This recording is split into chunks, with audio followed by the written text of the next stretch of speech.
It's not a hot take. I used to really care about sensitivity. I wrote Wait, this full-on calculator for wait, Siege hold as well. on, hold on. Yo, you made this, bro? What? Dude, Yeah, that's crazy. What the fuck?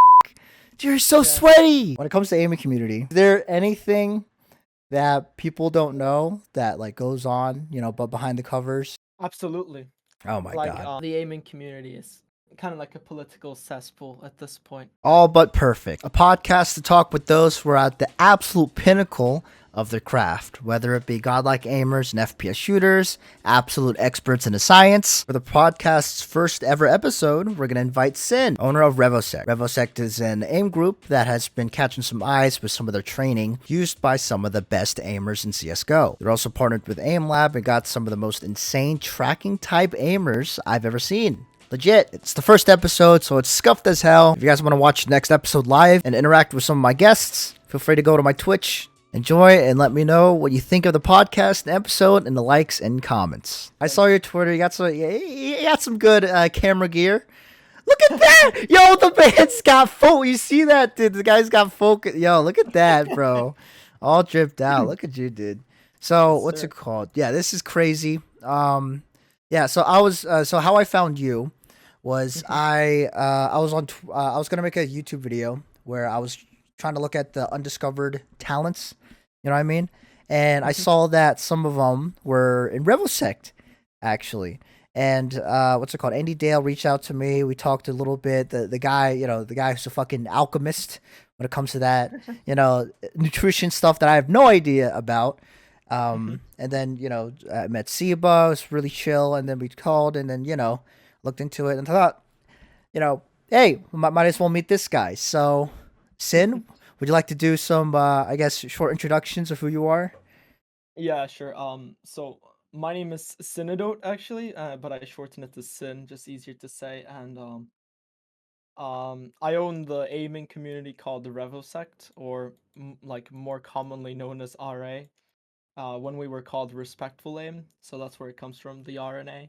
Mm. But yeah, so we specialize in like having an aim community in a way, and making resources for mainly Aim Lab now, as we're sponsored with Uh, them. And yeah, and we make YouTube videos as well for our YouTube channel, and do some sort of like talent scouting. Not exactly, but yeah. something similar to talent scouting. Okay, because it's pretty cool. Because like the whole, so I remember like early days of like when Kovacs was starting to being a thing. It was around when like this is like before like I think this is like around when like Fortnite was like starting to pick up a little bit, I guess. And I saw that aiming communities were being a thing, and so I thought that people kind of just left just like a couple big ones, Voltaic, which used to be Sparky, and then there's Yuki. But now some new ones are coming up, and so what got you to try to do that like whole aiming community shit? Like what made you like, all right, yeah, I'll fucking do it. So we actually come from Sparky in a way. Like everyone who originally helped create RA was a part of Sparky, and what made me create my own community was how shit the other ones were. Okay, I'm gonna be Yeah. real with you. Yeah, so I mean, god, because I know early days Sparky, it was weird. So at least in Yuki, I was somewhat interested in. Mhm. Well, interested because it was new, right? It was like a whole new type of thing, and when I popped into like their Discord, the one guy who really loved hand picks, rated everyone's hand picks. It was fucking weird. Then I went to Sparky. That Yeah. was weird. I was challenged to a box battle by some like random like adolescent, which I promptly beat the shit out of. But No way. it was Let's go. great. So you got okay. So what was your complaints about the aim community? You think? First of all, there was a lack of drive, and I still feel like there is. There is a lack of innovation. So what really helped RA grow was when we kind of like took what Sparky had in benchmarks and completely overhauled it and added a lot to it. So that really caught people's interest because they've been playing like the same benchmark that like basically never changes. And Mm. we came with like this massive change, and people were very interested in it. And of course, Sparky was quick to follow up. Copy or not, you can do your own judgment. But Yeah. I still I feel like Yuki has all of these numbers, right? But they still like they don't really do anything with it other than what they've been doing like a year ago. It could have been Yeah. like so much bigger, if they took our place as like creating content, bringing all these people together to make content, paying for the edits and doing stuff like that. I think could have been huge. Pussy can't But wait. what they Elo are comes currently now, is just dude. a retweet group. I should probably lower that fucking audio thing. My bad. But first I will. Yeah, I'm gonna go ask. So I guess like right now, what's going on, dude? What the fuck, yo? Chill out for a sec, fellas. Hold on, I gotta decrease this thing. This thing is way too loud. So yeah, I guess when it comes to the AIM community, I think the major ones I think of right now, Yuki is now kind of like a instead of a training thing, I guess it's more of like a club where you kind of have to like earn your way in, and that's kind of just it. It's very branded. They release a lot of cute products. I'll say this though, like they got some they got some fire ass mouse pads. That's for sure. That is for sure. Yeah, they But too. yeah, and then Voltaic, which used to be Sparky. I know they were a little bit more active when it came to making tasks, but as you said, people kind of just chilled out for a little bit. Dude, okay, all right, I'm gonna go ahead and just how do you all right, hold on. Let me. Sorry, this is like scuffed as hell, It's fine. dude. Yo, sorry about that. You should probably lower my voice. I'm very loud, a very loud person. Hold on. Pussy There we can't go. wait. Elo comes Dude. now, dude. You guys are very handsome. All right, I'm gonna go ahead and just. Is that all I gotta do? Okay, great. So okay, all right. And I saw like a tweet that came out recently where, dude, so Liege, one of the best aimers on CS:GO, turns out to use some of the like Revosec type like aiming tasks, which is very impressive. I know recently the aiming. So there used to be some hate with like aiming groups, and I think the big one that gave people like a bad taste was the VF group, because like one of the like one of the most well known. Elo comes now, dude. I'm gonna go mute the audio. I'm so sorry on that one. So like I know for like the big one, the big guy that kind of got people to dislike aiming coach is really the Aimer7 guy, because he said a lot of colorful stuff. And yeah, guys, if you guys are interested into Revosec and learning what they are, definitely check out the Discord. Very very up and coming. And what's it called? What was it on about? Yeah, Aimer7 kind of gave a bad taste of it. And now we see some of the AIM groups starting to like win these big tournaments on Valorant. People with these bios in here, it's definitely like growing to be being a big thing. Do you think in like I don't know, like 5 years from now, do you think AIM groups are gonna be like huge little branded things? Like kind of like a tier below like actual pro scenes, where you don't follow them for the pros, but the people out there who are just amazing at shooting. Like, are you familiar with basketball a little bit? No, not really. But Okay. no, I do get what you mean. If you want, I can answer your question. Yeah, go ahead. I'm not doing a good Yeah, job I definitely wording, do but think yeah. so. I definitely do think so. And the reason is because like when you look at groups like FaZe Clan, which really originated from when like sniping was starting to blow up in Call of Duty, all of these like it really depends on how well the aiming community does as a whole. But if the aiming community does quite well, then people do want to be in these type of groups. Like the more the community grows, the more there is like the whole. I don't want to say elitist, but like the best of the best, or like that's what really we strive for. But the best aimers, and people really look Mm. up to them. And when you look up to someone, like because from what I know, when I was watching FaZe like a couple years back, Oh I yeah. admired them, and I like I would have loved to be in FaZe. So I feel like a lot of people would get like the same feelings towards aim groups once they really start to aim train Yeah. and start playing FPS games, and seeing all of these people just have absolutely cracked aim. They would love to be a part of it. Mm. Um And I yeah, so I know, do feel like dude, I know like here's the thing. I think people kind of not smartened up, but I guess people kind of got over with the whole trick shotting thing, cuz trick shotting was people just like it because it was just one very lucky moment, right? But now because technology got so good now, you can legitimately do an impressive flick and have your mouse track that shit. So people yeah. start to like deviate away from the trick shotting stuff. I know in Fortnite they still have it just because it's like still very random, but games nowadays are very they're very accurate. You know, they're very anal about you being a better player.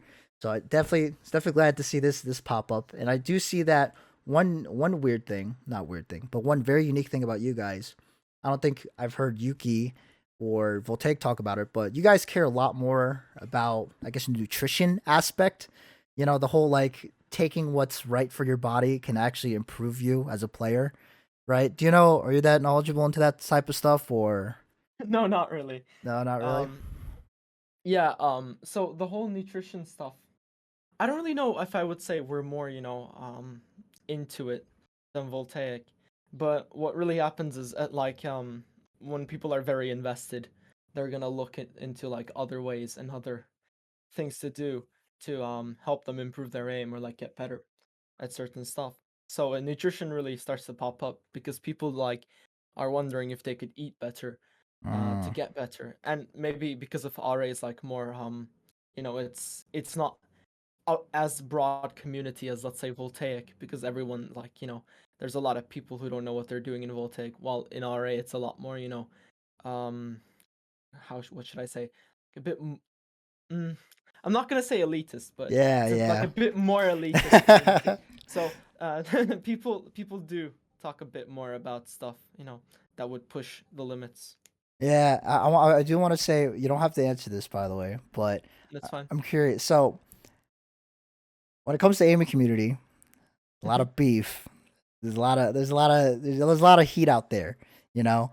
And is there anything that people don't know that like goes on, but behind the covers, you know what I mean? Like what kind of shit's going on? You know, any like background politics? Absolutely. Oh my Like god. there's I mean really the I would say the aiming community is kind of like a political cesspool at this point. Dude, it's Just so weird. It's so yeah, weird because like they were like for it's other coaches like right now every single mhm. coach that you hear talk about. I don't know. It's so weird because I'm like going on all these other coaching platforms, and they're like bios would be like, "I'm not like any other, loser poser wannabe thing," which is like Yeah, insane. exactly. But yeah, keep on going. I think I cut you off. My bad. It's like a court, not a court, but like it's like a royal court in a way, where Mm. everyone has this facade of being friendly and nice, but they all hate each other. Oh yeah, Basically, everyone hates each other. Like dude. it's so apparent from like what everyone does. It's like yeah, you can be saying something, just your actions completely contradict what you are stating and the Oh my things that you god. do and the way that you act. So yeah, it's very apparent. I think everyone knows it. Like you have to be kind of stupid to not understand what is going on behind the scenes, especially when like people who are big in the community are talking, or like just subtle tweets that are hinting towards small things, or like beef. Some people are more Mm. vocal about it. I feel like I am vocal Yeah. about it in I, a way, I was about to say because you're like a young kid that got into this like whole aiming thing, and it's like it's a toxic sex pool, and that's the thing. Like a lot of the hardcore stuff early on for like anything, especially when aiming right now, always starts off in this toxic wasteland where no one really is like a buddy of each other. Everyone just wants to like it's a whole cock measuring contest really, it is. and holy shit. How did you end up getting sponsored by AimLab? Did you just like go up to them, just said hi? What got their Pussy attention? can wait. Elo comes now, dude. So I feel like AimLab, when it first off started, was a lot more basic compared Mm, to programs back in the day like Kovacs, which had a lot more customizability. mm. You could create your own tasks and playlists and stuff like that, which really attracted a large. Oh, rip internet. Hold on, something's going on. I'm gonna ask for his region, but at the same time, I do not want to dox this guy. Ask about drug abuse. Oh no, is he from Europe? These are from. I'm gonna say Europe. I mean, unless it's my internet that's fucking up. All right. um you know Wait, with hold on. those Wait, we I just went to the dark realms for like 5 seconds. Can you like repeat back what you just said? oh yeah, okay, now yeah, I saw it. Yeah. I'm watching the stream as well. So, um, basically, I feel like it's when we created am I visible now, or is No, it no, you're just still? good. No, you're Okay, you're, great. you're completely visible. You're good now. Yeah, all right, great. Okay. So basically, we created, when we created the RA Of course you Kovacs can. Wait, benchmarks, Elo comes now, I dude. think that, really caught their attention, and we have had a couple people like talk with some key leaders before in AIMLab about like maybe a potential sponsorship or like some sort of like partnership where we Mm. could help them make benchmarks and help them like integrate the benchmarks into their software. This is like So old. Was this like back in old Sparky, or were you already like forked out? no. Yeah, we were already forked out. We were Okay. we were like a couple months in the whole RA thing. We had a lot of tasks, playlists, and we built a name for ourselves. Our server wasn't big. Actually, it's like when you look at it, we only had like 1.8 1,800 members in the Yeah, Discord. I remember I saw like some RA stuff back in like Kovacs, but that was like super early. That was like before before Valorant, really. So you were Mhm. on this shit for like a while, dude. So Yeah. you got into contact with AimLab and like what you just heard like it was like the first ever free aim code like free aim training type stuff out there, or at least the first good free aim trainer out there. So how did you end up finding them? It just you just saw it.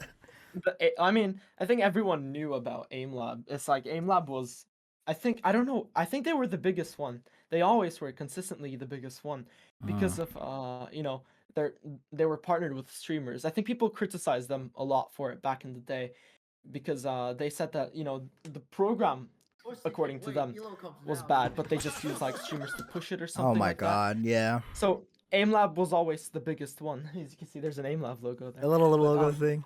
yeah, little logo thing. But so AimLab was always the biggest one. So we all knew about it. Mm, Um, but because Kovacs had more flexibility back in the day where you could create tasks and stuff like that, I think the majority of the community that was, a bit more serious about aim training was okay. on Kovacs.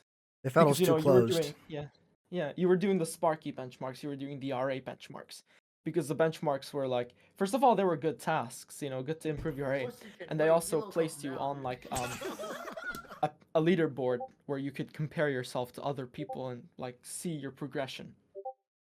So yeah. Yeah, what's it called? Yeah, I remember Wait, back Elo in comes like the now, dude. early, yeah, back in like the early days. I do.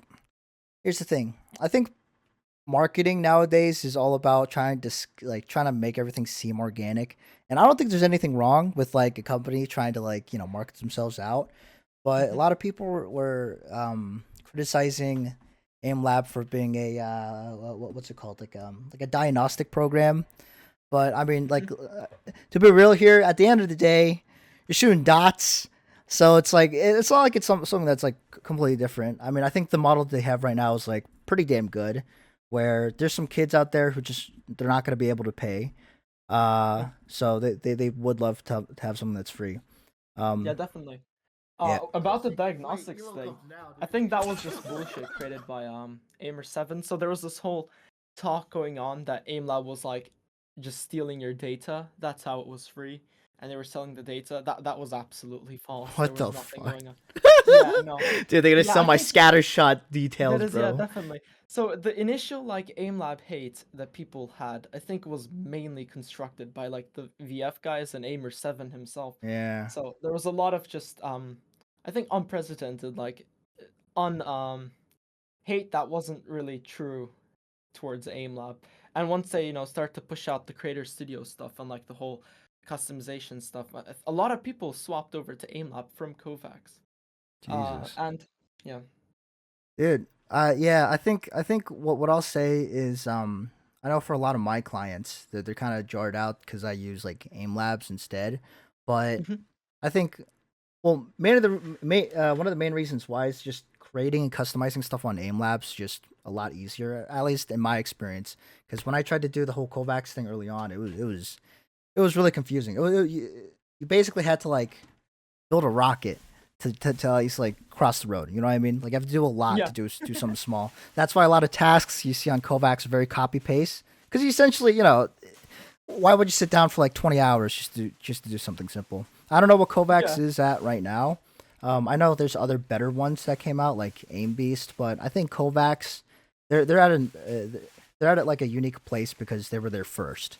You know what I yeah, mean? Like it definitely. was yeah. They're kind of like it's like the Ninja effect. I want to say because Ninja became a he was a big streamer because he was the first on Fortnite. Mhm. Although there's other better players that came by. Oh, Julie. Yeah. Really? Yeah, whatever. No, she's listening to music. Sorry, dude. There's so much trash around. My bad. My bad if you guys can hear that. But in my Aimer 7, yeah. I don't know. I tried to go on the FPS aim trainer subreddit before, but that's just dude. That's just something else. That's like slash B. That's like I don't know, that's like the most toxic wasteland out there. It I, th- is. It I th- definitely is. and I think a lot of people are very I'm they- banned from that you're subreddit. banned. How did you get banned?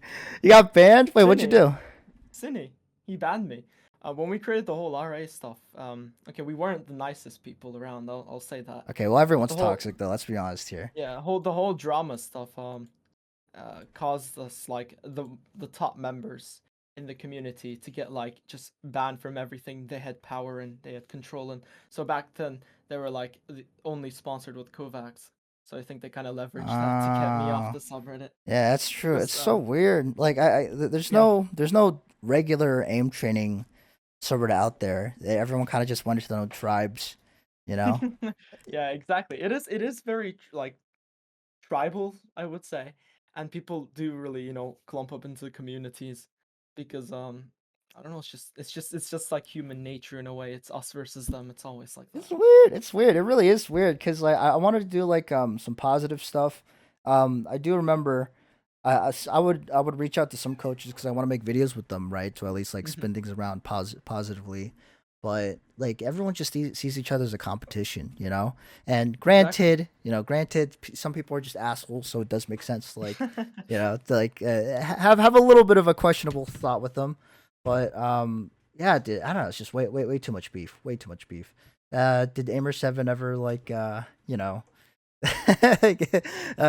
give like a backhand to you or something like that, or no bad experiences yet? um, I'm banned from VF, but I know. I mean, I've I mean, you don't have I've to get talked. into it. I know this is like some big No, thing, but no. I mean, I'm not. I don't really need to get into the VF ban because it's just it was just stupid. again, they just ban people. They don't really like it. They saw RA as like kind of competitors in a way, and just banned whoever was like had a major role in it, kind of similar to what VT did back in the day.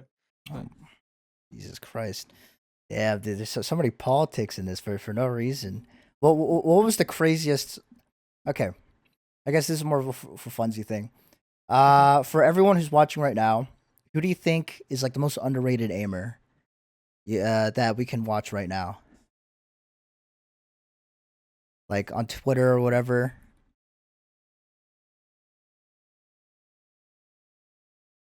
I think personally, if I had to pick one, I would say either hmm, I would say Desi. I don't know. I think Desi is Bessie, very underrated. Desi, yeah, Bessie. Can you type it in the in yeah, our DMs here? Let's go watch some. Was it a it's like a yeah. Twitter thing, right? It is, yeah. Okay, go check them out. Send some clips over. Dude, this is I will. insane. Right. Yeah. So Desi hasn't uploaded VODs in a bit, so I'll actually I can also say so. Let's skip it. Wait, let me show him. Oh, and yeah, and also I'm gonna incorporate chat a little bit into this because it'll be fun to answer some stuff. So John Yee asked, do you think that there's gonna be a career in aim training? Do you think like you can ever bring in some money from it? Yeah, of course. People have already brought in money from it. I don't know if they can continue to bring in money from it, but like the aim training competitions have made a lot of money. Yeah. Uh, I would say it's probably gonna get to. I mean, in my opinion, I think the size will be like similar to like well, so this guy. Osu, but a little bit more. You know what I mean? Like I think it'll be a Hmm. little bit more popular than Osu, but that's really just it. Okay, Yeah. let's check out this guy. Let's see some clips. The boys, here you go. Look at him, 40 followers. He says he's very underrated. Um, all right, let's look at the pin thing real quick. All right, give it a little gander. Give it a little gander. I'm gonna make you pop out as in a thing. Have one of those reaction videos, those Mr. Beast, those Mr. Beast types. Okay, here you go. All right, let's see what this is. Holy shit. Okay, this guy's on some different fucking chemicals.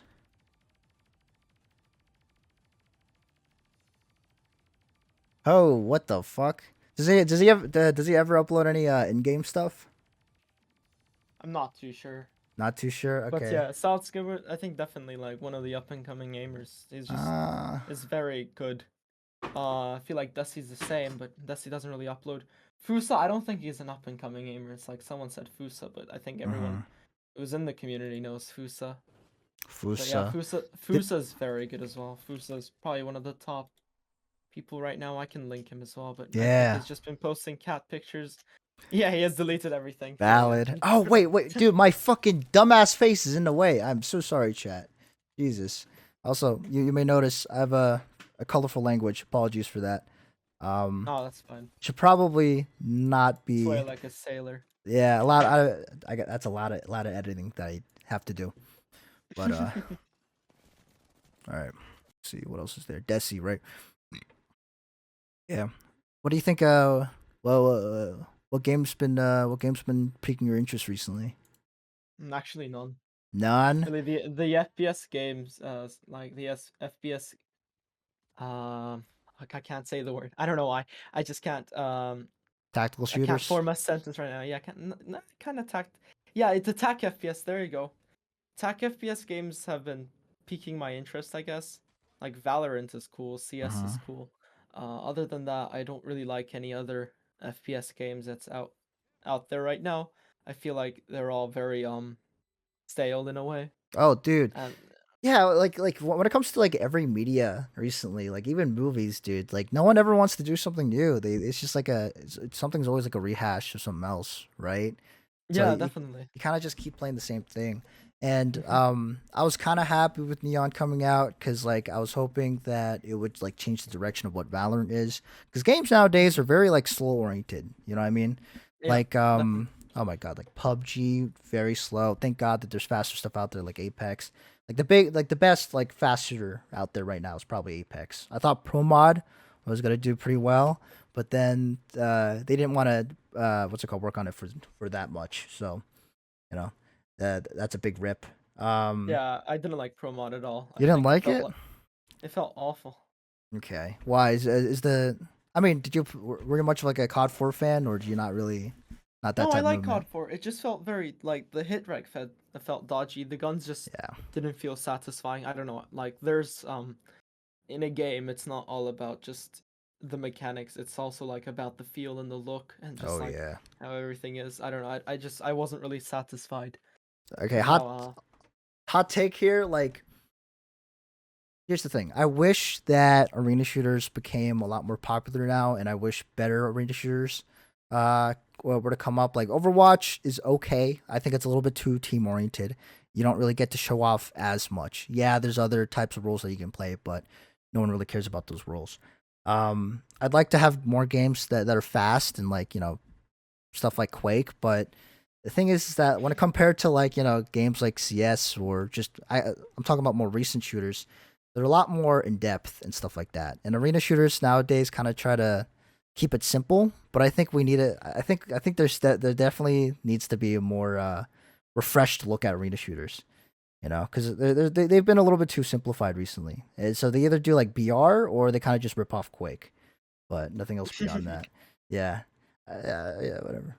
But yeah, Siege. What do you think of the Siege scene in aiming? I know Siege surprisingly has a pretty big like aiming community in it. yeah, I got into the aiming community from Siege. It's like because I wanted to get better aim at Siege. Oh, that's crazy. Siege has been a dumpster fire. It's been absolutely awful for the past year. Like it's just been dying. That's it. The game has been Dude. constantly dying. Oh my god, dude! I've been scrimming that with like a bunch of my champion friends or diamond champion friends. It was just the most god awful thing because like what goes on.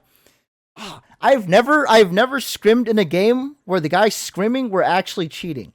I've never had that.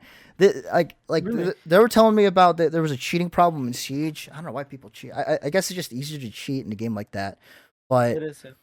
um, oh my god, because I think what turned people off and what turned people off is kind of like I consider it more like the Overwatch effect, where they keep adding people who are very like ability like gadget oriented to the point where the game's not all about doing mechanical peaks or anything like with your Mhm. bare fundamentals like movement.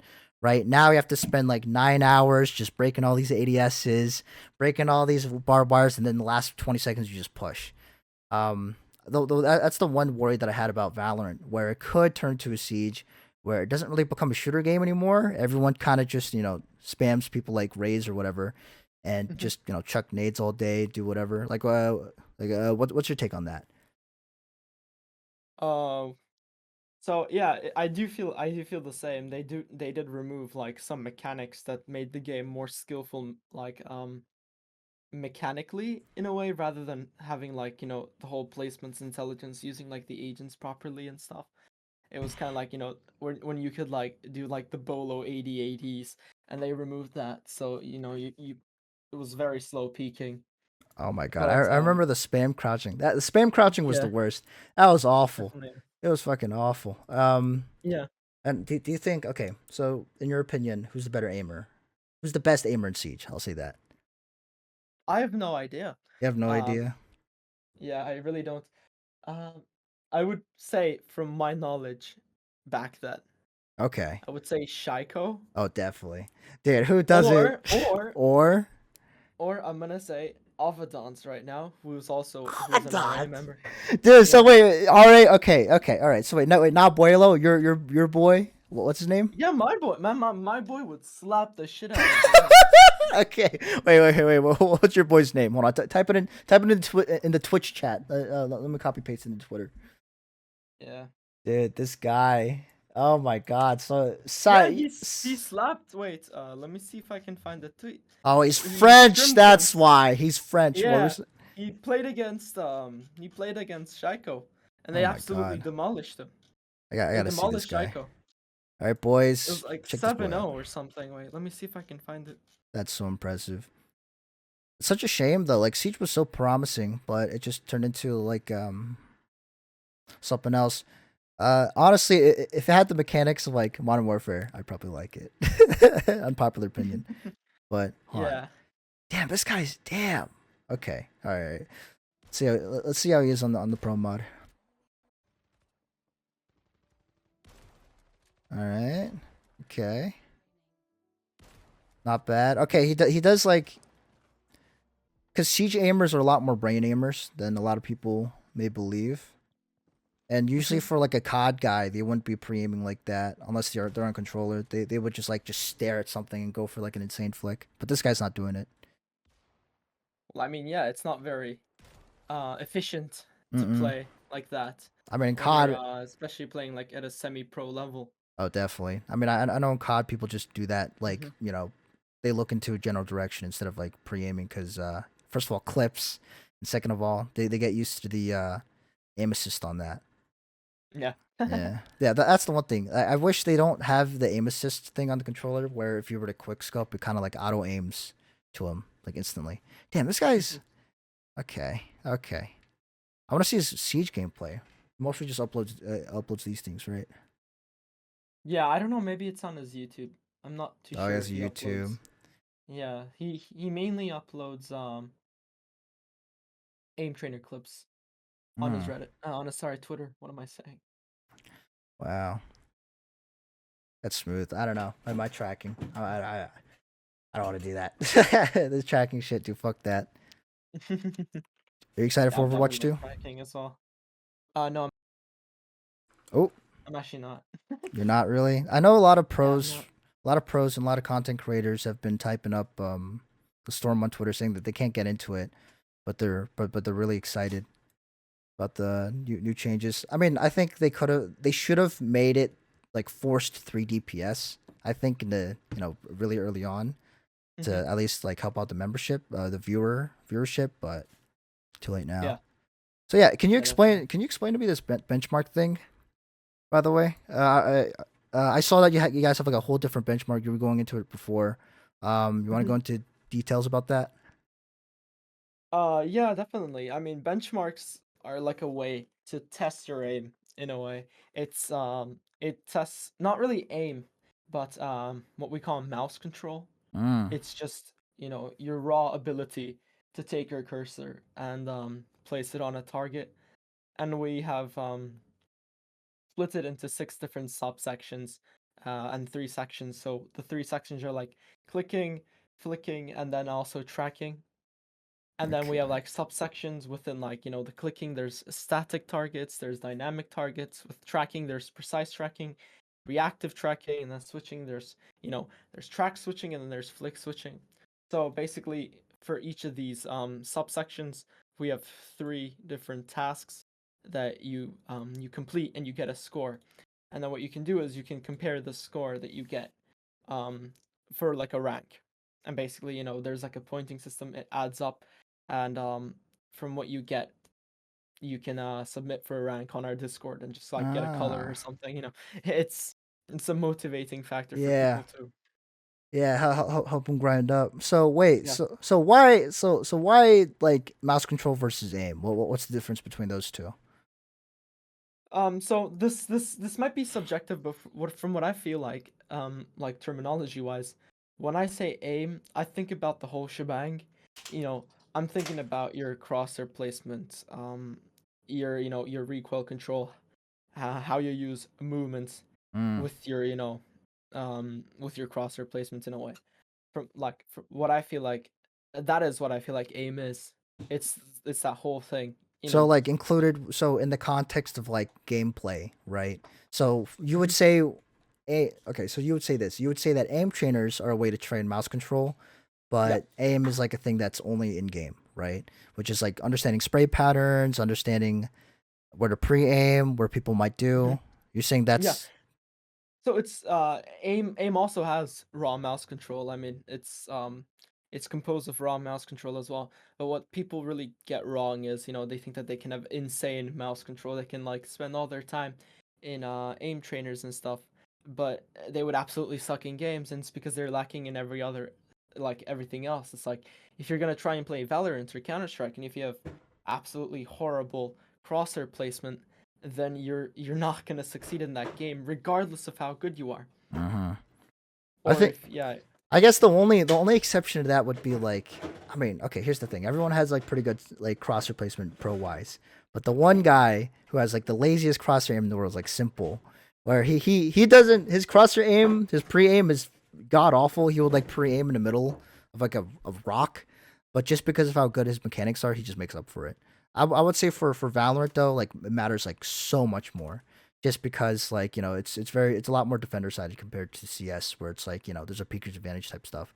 But yeah, I think I cut you off. Was there anything else you wanted to add?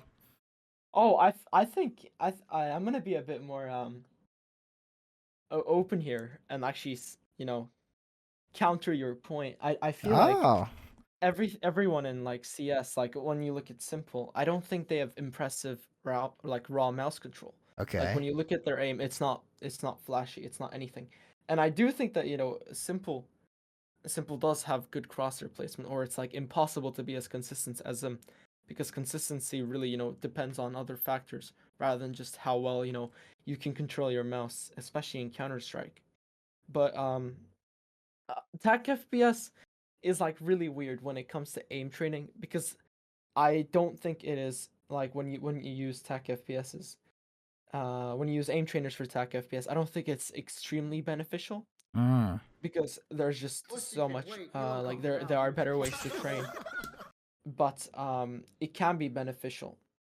So raw mouse control, I don't think it plays that big of a role in like Counter Strike. It's like people bring up Simple for like great aim, but yeah, simple is fucking insane. Oh, sorry, bad language, but simple is insane in Counter Strike.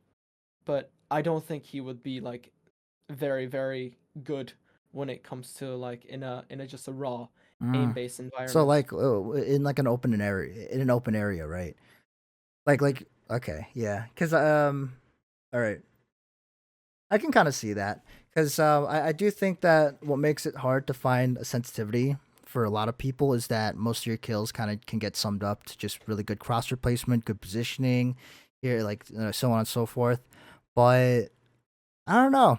I guess that's just like an aim community opinion because a lot of the aim community is very they're super into arena shooters because they I guess I think like it's because like in arena shooters you need to have a good like variety of aim I guess aim talent. While for Hmm. games like Counter Strike or whatever, like you can kind of just get good at one thing. Really, there's barely any tracking. Flicking's kind of like everything. Uh, Hmm. all you need is a muscle memory to the spray control, right? But like who would you say is the best aimer in Counter Strike then? Uh, I actually, I don't really know. Like, I probably need to think about it. As okay, that's fair. Yeah, I I don't would know. need to think about it. Yeah, I feel I do like think Elish has very good aim. you might be biased. You might be a little biased though. I don't know. He did Maybe hit I you don't up. know. I am a You bit got him on upset speed that Elish dial. he joined the RA Discord for like 1 hour and then left for Damn. no reason. Yeah, so I do feel dissed by him in a way, but he did shout out RA tasks, so Hey, maybe. I was about to say, dude, like, dude, this guy might have Elise on speed dial, bro. Dude, he's been on Liquid for a while. Like, you know, Oh, nice. Yeah. his buyout contracts, like a few, from what I've heard, like, dude, 2016, it was like 1.4 million. It's got to be way more now. It's got to be way more now. Now that Counter Strike Definitely. grew up a little bit, that's so cool. Yeah. Ah, like okay, but here's the thing though. Like a lot of the best aimers in recent games typically came, okay, most commonly came from a background in Counter Strike, right? Hmm. While you know it's actually rare to see someone from like a background of Quake having that type of like well notoriety of best aim in the world. Do you think it's because CS was just you know more popular, or do you think it's because Counter Strike brought a care to aim? Well, actually, Counter Strike in itself, like most people who play Counter Strike and end up, training for Counter Strike, don't realize that they're playing an aim trainer when they play, stuff like aimbots or that map where, the targets are running around and you're trying to shoot their heads. Those are literally just aim trainer Oh tasks yeah, inside of Counter Strike. So yeah, people who do play a lot of Counter Strike end up using these maps a lot as well. They have like hundreds of thousands of hours in, let's say, aimbots. So they're basically aim training in a way. Uh, Jesus. while while Quake and stuff, I mean, I feel like Quake really doesn't have an impact as much because there's not a lot of people playing it. But so the background isn't too big, but it just doesn't really have like the same, aim training aspects that Counter Strike has, where you can just sit against, hundreds of bots and then just keep Uh-huh. shooting for hours on end. Yeah, dude, Counter Strike. Not gonna like Counter Strike was kind of like the Neanderthals of like the whole aiming community thing. Because I know like the first big thing that people were trying to compete on was the 100 kill challenge for aimbots, right? I think like you would see some pros like Rops getting like 47 seconds and whatnot. Then everyone started spamming that. Then some guy did like a whole lineup thing where he can do it in like 38 seconds. Now I think the Yeah. fastest I saw was like 35 or something like that, which is kind of crazy.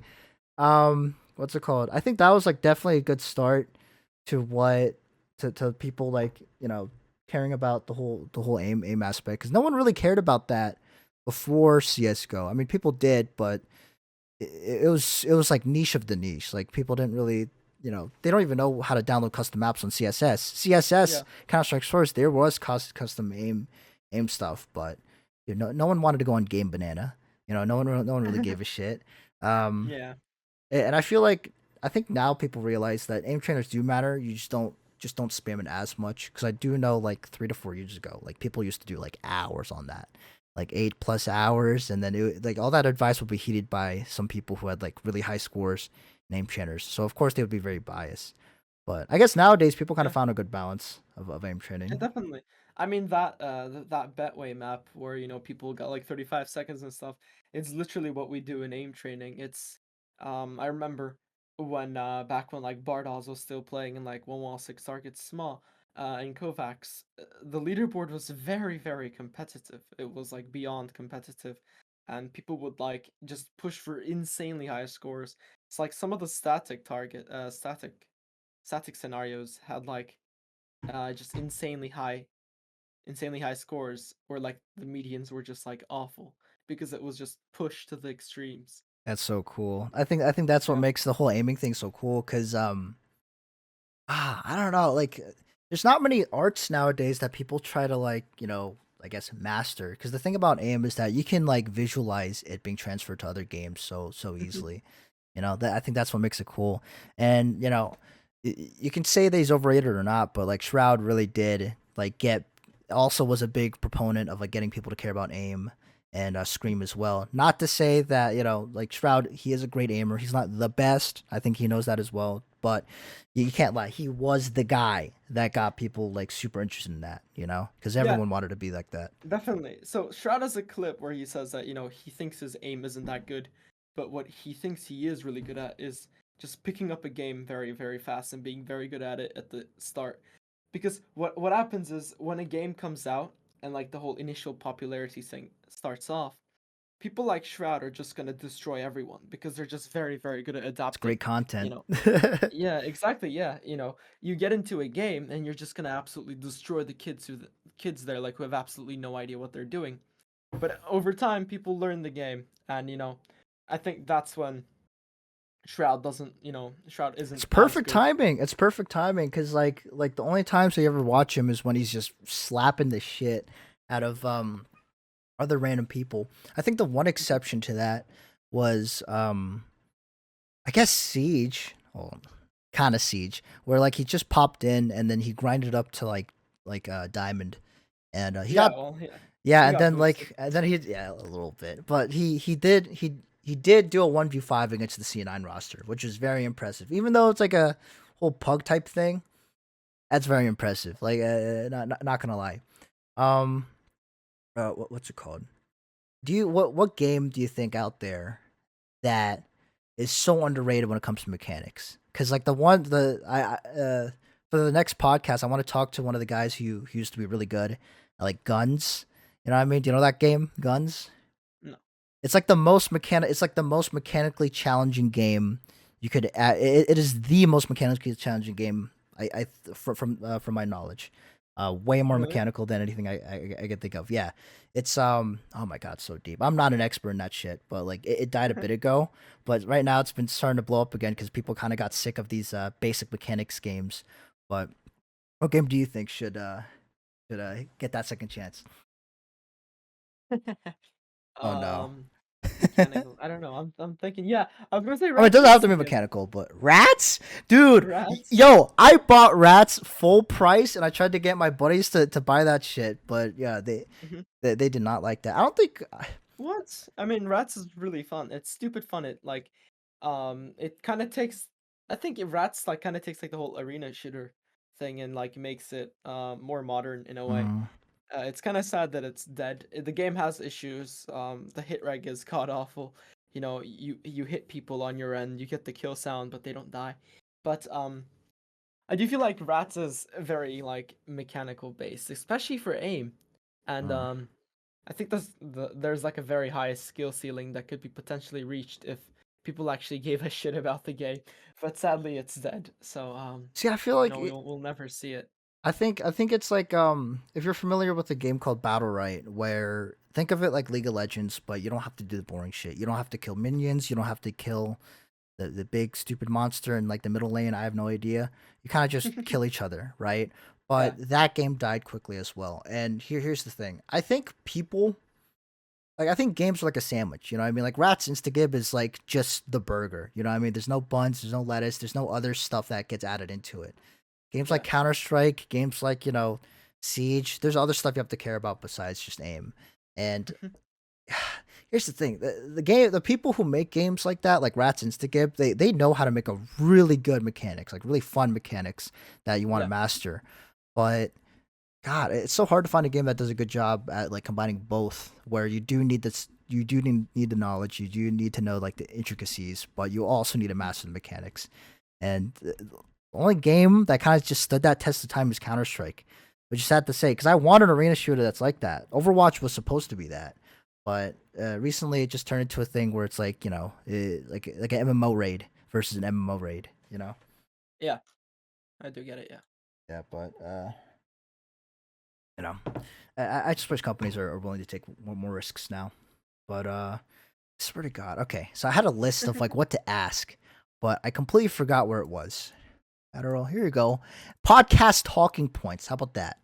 All right, how about All that? right. Okay. So what? Okay, so what got you to focus into your aiming? I know you talked about R6 a little bit, but why?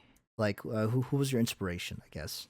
Um, why I focus into aiming. I'm a very competitive person. Like whatever I get into, I always try to be the best at, especially if it's, something where I can visibly see myself improve. So that's why aim training really caught my attention. And Mm. who got me into aim training? You're like, really got me invested. It would probably be a person called Toast of War. So Toes of War. toast like the Toast of bread. War. Okay, okay. Yeah. And I made this subreddit called r/justaim because I was like getting started on the whole aim trainings, the whole aim training stuff, and I Look at didn't really that. know that. Yeah, and I wanted to make like a subreddit for aim. It was like Mm. back in 2018, and the first video that was like posted on it was Toaster Wars like aim guide. Now it's private, sadly, but he made like an aim guide and it had like 200, 300,000 views. And back then, like I said, you idolize people because like you get impressed by them or Oh something. yeah. And yeah, so this guy. Very very So yeah. malleable. Yeah, very malleable brain. I know for I know for me, what got me interested in the aim thing was Forrest in CS:GO. He was my uh, number one favorite because he just played the exact same settings that I did, but he was just way more better. You know. How did yeah. you find this? Well, is he a guy that like you'll see in would you find him on YouTube or something? Yeah, like through YouTube, Reddit, and it basically that, and like my whole Siege era, it's kind of like, this is when we started to actually like start doing aim training. Oh, dude, that's fucking that's so interesting. Yeah, I know the big ones that got people interested in aim training in Siege is like Walo, but he Yeah, kind yeah. of popped in, kind of slapped everyone. Did you think he was gonna fail? Well, not fail, but do you think he was gonna struggle when he went to Pro League? Struggle. I think so. Yeah, I think definitely. I most mean, it people was. did. Yeah. See, no, yeah, he privated everything, but yeah, he had a lot of So he had like this aim guide that kind of popped off back in the day, and yeah, that's what kind of just got me into like the whole Kovacs and the whole aim training shit, and I and then guess he you just kind of retired from it or whatever. aim training. I guess no, I mean, I guess the Toast of War guy, he kind of like oh yeah, yeah, he retired definitely, from yeah, it. definitely did. Yeah, I don't know why. I don't know. I guess it's so rare. I guess it's so rare nowadays to just have a disconnected from the internet. So can't hate him in Mhm. for that. Yeah. Let's see. And then there's a guy who wanted to ask, do you try out this thing called Oblivity? By the way, are you familiar with No, those guys? No. I have no idea what that is. So there's these guys who wanted to create a sensitivity finding software where you would like play certain tasks and then with their algorithm they would find your sensitivity depending on how well you do on certain sensitivities. Like there's like a whole like science thing they do to it. Do you think you can find sensitivities from like a program type thing, or do you think it's kind of like there's a lot of unforeseen variables that make it kind of like iffy? I see. So Is a hot take. sensitivity. It's not a hot take. I used to really care about sensitivity to the point where actually, so if you search Synodot right now Mm-hmm. on Google, Okay. the second link is my calculator, and I actually back in the day, I wrote Wait. this full on calculator for Wait. Siege as Hold well. on. Hold on. Yeah, Wait. for Send that to me. I will, yeah. I'll send it in I'll send it in the chat, and I'll also send the YouTube video that I made alongside it that did kind of well. It got like 70,000 views. Yo, you made this, bro? What? Dude, Yeah. that's crazy. What the fuck? Dude, you're so Yeah. sweaty. Dude, that's some respect, yo. Dude, that's some mass respect. Holy. Yeah, so I used to care so much about sensitivity, and then I had this point where I'm still at that point where I literally do not care anymore. I Mm. eyeball the sensitivity, and it doesn't matter because thing is, I feel like you know, your mouse control doesn't really depend on what sensitivity you have. There's a lot more there's a lot of variables in game Oh. that happen where you just can't get like a one-to-one sensitivity. There is no perfect sensitivity in a way. It's kind of like a traveling salesman problem from like further stats, further statistics, where you can't really get like an answer. All you can get is an upper and a lower bound, and everything in between is, a good enough answer. Mm. So yeah, basically that. Okay. So yeah, I made this. That's so impressive. I think one thing I'll say though, and Yeah. here's my I guess this is my opinion on sensitivity. I think when it comes to tracking, it doesn't matter what your sensitivity is, because I think when it comes to tracking, you're not. So I think when it comes to flicking is an estimation of angle Mhm. and distance, but tracking is an estimation of what the opponent is going to do. So with the flicking part, you're not really doing an estimation, right? You're kind of just reacting off of an image. But with Mhm. tracking, you're kind of like, you're looking at the hints of what they're supposed to do. Like for example, if McCree like rolls to the right, you can kind of Yeah. predict track that roll thing, and Uh-huh. it. But when it comes to like the whole flicking thing, I don't know. I saw a lot of people. Um, I see a lot of people when they change their sensitivity or DPI to something completely different, they would get fucked over for like a few days, Yeah. and they unless they go back to what they had before, they do a lot better. Um, I guess Yeah. like when it comes to the sensitivity thing, I mean, here's the thing, okay? I already talked to Sin. By the way, we're gonna find a sensitivity at the very end of this podcast, just to see, just so you know what I'm talking about. I'm gonna Mhm. find your sensitivity using a very rudimentary way, but I'll explain to you my reasoning for it. Okay. Uh, Yeah. yeah, but I think a lot of the sensitivity thought is more pushed by those who do a lot of like tracking tasks. But I do think for flicking, it does matter a little bit more than people think. So you said that flicking is like important in a game like, let's say, Valorant or CS:GO. Well, then why can tens change its sensitivity literally mid-game and still outperform, and still, perform the same? From like what I know, and in the tournament that he had in Iceland, he accidentally played on 2 times his own sensitivity, and he Yeah. realized at the end of the tournament. So I mean, it's like someone like tens, because from like what I think, what happens is, since I'm not a believer in muscle memory where you memorize each distance, and once you repeat that distance, it kind of becomes memory in a way. So Hmm. where you need to flick it, um, you just like pick it up from memory. So if you like change your sensitivity, suddenly you can't flick that distance that you memorize. It's more Wait, about, Elo comes now, dude. hand-eye coordination where you move your mouse to a certain point and then your eye says, okay, let's stop. And like the whole connection, the whole bridge in between kind of just gets, better and more optimized the more you do it. I guess when it comes to the whole sensitivity, whole sense. Okay, so first of all, I will agree to this. I think when it comes to muscle memory, I don't think that's an actual thing in aiming. I think it's a part in your aiming. Mm-hmm. So for example, like I think one major example is like your map awareness can also tie in with your muscle memory. Where let's say that you're like playing Mirage or whatever, like whatever map, right? And then someone Mm-hmm. you hear a gunshot behind you. With enough muscle memory and enough map awareness, you can do a perfect 180-degree flick right to like a wall that someone might play, like exactly where someone might stand. And the reason why I'm mentioning that is because I think for tens, his game, how I would say his aiming kind of reminds me more of like Godly in Siege. I think you would know who Godly is. He kind of started blowing Mm-hmm. up on Siege later on, where tens.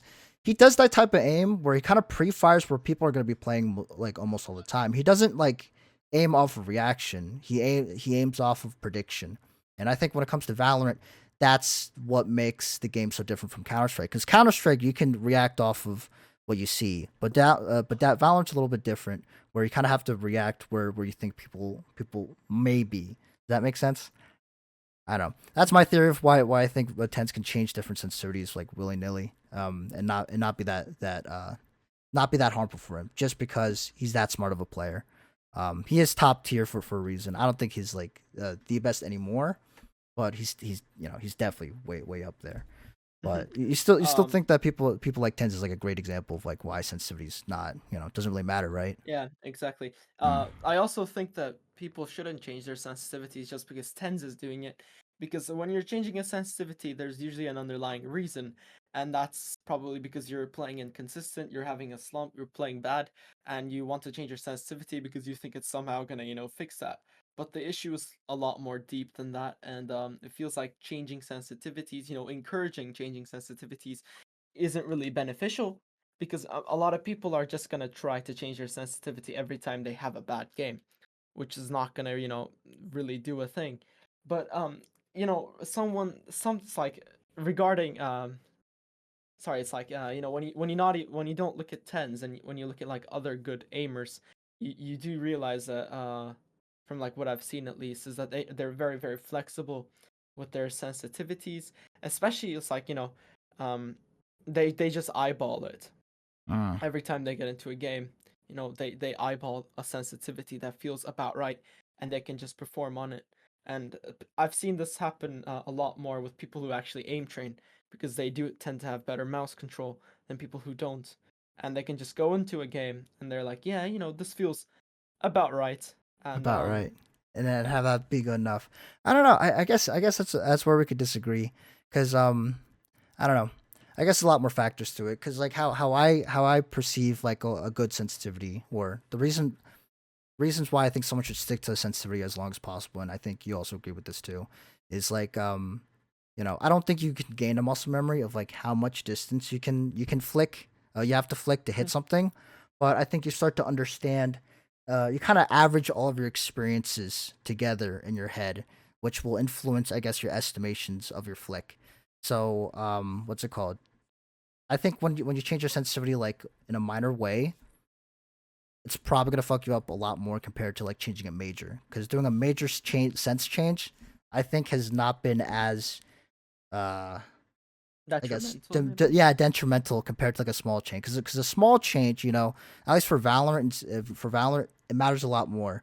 While because like when you're off by a few millimeters, it's really hard to like recorrect. While if you were to like completely double your sensitivity, I think you'll be fine, because you at that point you're kind of just, instead of like doing a very minor correction, you're kind of just reimagining how you flick. I guess that's I guess that's my whole stance on it. And yeah, I don't know. I guess at that Yeah, point, well, that's definitely there's like an adjustment period. It's like you don't change it and you instantly, realize that. But there's an adjustment period that comes with it. But the thing is, it's like when you like do the estimation, I think it's based on the feel of like the mouse or like how you are playing that day. So what you can do is like you can change your sensitivity and then go to sleep and then come back. And as soon as you warm up, you're probably gonna be just as good as you were yesterday, even if it was like a minor change. And you wouldn't be like under or overshooting. Because the second you realize that you are undershooting because you're undercompensating for for your sensitivity, you're gonna overcompensate a bit more subconsciously. mm, It's like kind of like how I said, about hand-eye coordination. You're gonna realize you're not on the target, so you're just gonna go a bit more, and then after a while, um, you're gonna get used to that new sensitivity. yeah, I don't know. Yeah, it's kind of weird, because like yeah, it's kind of weird, because when I find, yeah, I mean, here's the thing. I think when it comes to when I found other people's sensitivities, I think it might be like indirectly. I could be correcting for certain bias that they might have. Because for some people, when they use a very low sensitivity, they'll try to overcompensate for it. There's people out there who would play like a low sensitivity for years. Like, at least for me, talking about my own personal experience, I used to be like an arena shooter Uh-huh. guy, like a kid, and I played CS converted like 3.6 at 400.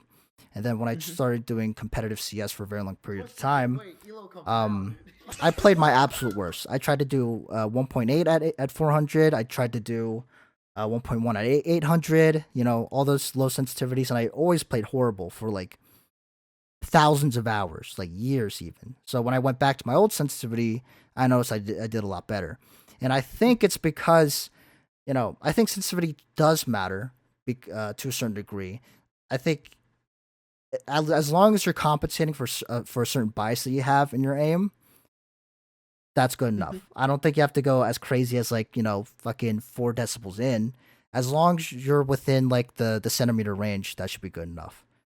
So, Yeah, yeah, no, no, that's like how kind of what I said about it. It's like how it's like a traveling salesman problem where you're trying to find an upper and a lower bound, and everything in between is gonna be like perfectly fine.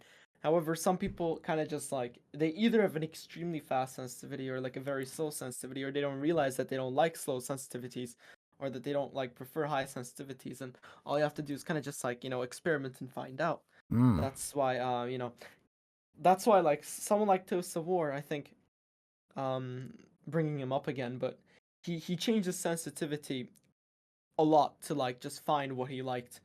Playing from something like 2 cm for 360 to Mm. all the way up to like 140 if I'm not mistaken. But it's like, two extremes, and you start to realize that you do have preferences, and you do like some sensitivity ranges a lot more than others. Oh, So okay. yeah. Yeah, Yeah. yeah. I guess that's I guess yeah. Okay, I'm gonna be real with you. I could not sleep last night. I literally slept for 2 hours. I'm literally just fucking brain dead. But Yeah. I think yeah. I think I just did a better job. You did a better job at explaining. I guess what my stance is on it. I think it does matter to a certain degree. Where Hmm. as long like when I first began finding people's sensitivities, I used to be like super anal. Like I did like down to like the tenths, like hundredths, thousandths place. But I noticed that when you change your sensitivity in like the hundredths place, it's not really that much a difference. So like I honestly think CS:GO. I sound very biased, but I do think CS:GO has the best, I guess, sensitivity multiplier in any games, or source engine, because the differences are the most extreme in like point ones. You know what I mean? Like someone at Hmm. 2.5 aims completely different compared to someone who plays at 2.6. Well in Valorant it's very murky. You know what I mean? Yeah. Most of the shooters, I think they either are like too finite or too wide. But I think CS:GO is like a big enough change where you can kind of lock in your general area. So okay, I guess just to sum up our opinions of it, or I guess Yeah. one more your opinion, overrated, but it does matter to a certain degree. You'd say. Yeah, definitely. Yeah. Okay. It's not something that you should lose sleep over, but also you should be aware of like, the boundaries and the limits, and you should be able to like test. Really, some people think that some people are scared to change their sensitivities. That's why I feel like some people are playing on absolutely like very high or very low sensitivities, and they don't want to change it there because they're like they think they're gonna the second that they even like drop their sensitivity by like 1 cm, all of their mouse control and their like whole aiming ability is just gonna evaporate. So uh so yeah, people should definitely be encouraged to like try out, different sensitivities to understand the boundaries of sensitivities. But once you like get to like a near perfect level, you shouldn't be changing your sensitivity each game just because you had a bad game. That's just not a good mentality. Yeah, there was a study that came out where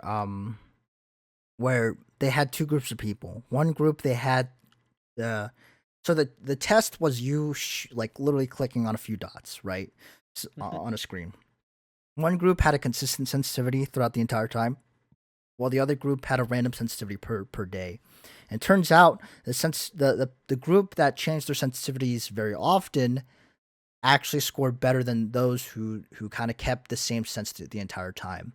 And I think there is some benefit to changing your sensitivity a lot. However, in the context of video games, when certain mechanics are muscle memory, for example, like a pre-aim or a certain spray control, I think it's better off for video games. But I do think that changing your sensitivities often, I think people should experiment. There Yeah, are definitely. benefits to it, but Yeah, yeah, to a certain degree. kind of like how Andy Dale 24 said, like major sense changes encourages fine motor control in different parts of your arm and wrist. This is correct. You should be doing this stuff in like aim lab Mm. because aim lab is a sandbox, right? You know, no one's gonna care if your sense is 1 cm or 2000 cm because it's a sandbox. In the end, it's you and however many targets you have on screen, and it doesn't matter. It's all that's when you try out sensitivities. That's when you practice different things. Now, the thing about different sensitivities actually like benefiting you comes from the fact that you use different muscle groups when using different sensitivities. Yeah. So when I lower my sensitivity, I'm gonna be doing a lot of arm movements, and that's really gonna improve the connection between my brain and my arm. But when I lower my sensitivity, wait, sorry. When I lower my sensitivity, I'm gonna do a lot of arm movements. But when I increase it, I'm gonna have to use my wrist and my fingers to make like those small adjustments required for the sensitivity. So it definitely can help you because you're focusing on different muscle groups in a way, and that is beneficial. If you were to recommend people to play a game to improve their aim the most, generally, what would you recommend? A game, just Yeah, one game. yeah, the best game to like this is gonna start a fucking a debate. But yeah, so what game do you think? I would say CS:GO just because it has a name Let's trainer and it's go, let's invincible. go, dude. Okay, I'm gonna be real here. I think I think CS:GO or tax shooters. Okay, specifically CS:GO and Valorant, because other tax shooters, they're the only other one that's notable is Siege, but that's more brain aim. For games like Counter Strike and Valorant, I think when it comes to aim in those games, those are more quality oriented. Where, like with arena shooters, you kind of have to like shoot them multiple times, and a lot of people think that Mhm. because you need to shoot them multiple times, it requires more aim. CS:GO kind of the same thing, where it's like, oh, you have to hit them in the head if you want to, if you want to be good. But I think I honestly think that what's it called? Both like Overwatch and CS are equally aim wise, mechanically intense. It's just that uh it's just that people are trying to compete with which one's you know Mhm. better. I think technically Overwatch because you have to do more variety. But when it comes to Counter Strike, you need to have good quality because good positioning can get you out of bad places. So Yeah. you wouldn't say okay. Not gonna lie, I think Fortnite is a good way to improve like the flashy type aim. You know what I mean? Yeah, definitely. If people say Fortnite doesn't require aim, Fortnite definitely does require aim. I think Fortnite, well, people say, oh yeah, it's building based, but the Fortnite definitely does have aim. I've seen some people in chat say Overwatch, but think about Overwatch is I think it's more just tracking. And when I said Counter Strike, I am talking about more like that flicking and like the dynamic style aim, Mm-hmm. where it's kind of like take crosshair, move to one point and stop instead of like tracking the target. So if it's just tracking, then some like characters in Overwatch would be better, kind of like Soldier. But I do definitely feel like the things that um CS:GO presents you would definitely help improve your aim. Yeah, I think CS:GO is it's just I just think it's just so I guess random. You know what I mean? Because there's always like the same type of tempo in most other games when it comes to Mhm. like their aiming and stuff like that. But CS:GO is so random. It's so people can either like fucking Ferrari peek you or they like do a crouch peek. You can never predict it. That's why it's so hard, dude. That's why like globals get clapped in like or pros get clapped in MGE and MG because like dude, people are Yeah. dude. It's so random. It's so fucking Yeah, it random. is. It is, yeah, Oh definitely. my god. And what's it called? All right. And underrated aiming tips. Do you have any? Like what's the most underrated aiming tip that you have? Oof. I feel like I have something that I can definitely say. I just need to think about it. 1 second. Just have it Underrated aiming. have a culminate in his mind. Marinate. Well, not really a tip, but would be a word of advice. Would be to not really. Well, aim trainers are definitely very beneficial. If you solely and only play aim trainers and think that your aim is gonna improve overall, then you're gonna be, solely disappointed, and you're gonna be frustrated because you're not gonna realize the things that you miss out on. In a game like Valorant, people play Valorant like aim lab to get better at Valorant, and it's definitely gonna help. But I would say, the mouse control thing is around 15% of the game, and you're only improving it 15% while neglecting the whole like other 85%. So if you want to get better at a game, and like you want to aim train, you should definitely like divide your time, but by like watching your own VODs, or like learning the maps, definitely, and of course aim train as well. But just solely aim training is not gonna get you to, like, the places that you want to get to. Mm. Yeah, I think you and I, it could be other coaches as well, but I think you and I have a lot of I guess agreeances, agreed ideals, because I think like the early days of aim training stuff, people had no idea, and I think that's the thing for a lot of new things. But everyone always like jumps to the extremes, and then they get Yeah. fucked up, and then they just settle down to like what's normal. Yeah, Uh, exactly. Yeah. that's crazy. Yeah. So nowadays, dude, it's so crazy. Now people kind of realizing, yeah, the aim trainers do work. Just Yeah, definitely they do. yeah, And just don't there's spam a it. reason why people don't like when they say, "Oh yeah, but Simple never aim trained," or someone like X person has never aim trained. That's wrong. They actually have. It's like, first of all, like the concepts inside of CS:GO, like what Simple has done, it's like aimbots is aim training. And the Oh second yeah, thing is, they have so many hours that they've put into the game, like so many unimaginable amounts. I think Simple is around 15,000 hours. That is so many targets that you hit. And the thing is, you can speed this up by just doing it in like a sandbox environment rather than just playing the game. Because the amount of like yeah. You only aim get like 30 encounters that you get. kills. You only aim like Yeah. what, like 60 Yeah, times in CS:GO, but like yeah, for a typical exactly. thing, it's like thousands, right? Mhm. Play grid shot, but let's Yeah, like see, that's the guy, the Avedon guy. The Avadot goat. guy, dude. This fucking expert basement dweller, dude. What's up? Yeah, Oh my dude. god. The guy who slapped Shaiko Oh on my Siege. god, dude. That's so crazy. Yeah. Oh my. Here's the thing. I'm gonna start doing this thing more often, where I talk to people like you, because it's always so interesting to see like a growing type thing. Hmm. What's it called? The whole aiming shit. I wonder what's gonna be like after like 10 to 20 years. Maybe, dude. Maybe VR's become a new thing. I don't know. Yeah, But probably. Yeah, definitely. yo, VR esports. That would be so dope. That'd be That would so be dope. really cool. Oh my god, just have a John Wick or whatever. Um, Yeah, what is the basically. most what's the most underrated task would you suggest training on for Aim Lab because you're partnered with them?